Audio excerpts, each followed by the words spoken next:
បងចង់សួរថាសិក្ខាសាលាព្រឹកនឹងកូនឯងមានអារម្មណ៍យ៉ាងម៉េចដែរមកព្រឹកហ្នឹង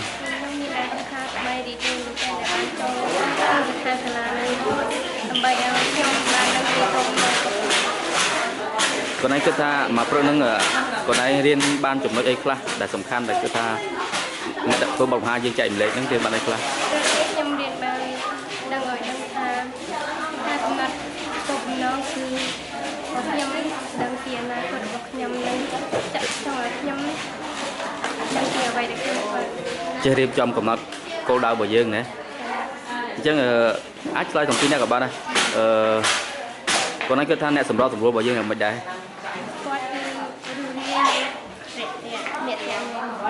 គាត់គឺរូបរាងអ្នកគាត់មានអីសំខាន់ក្រៅពីនឹងមានអីសំខាន់ទៀតទេ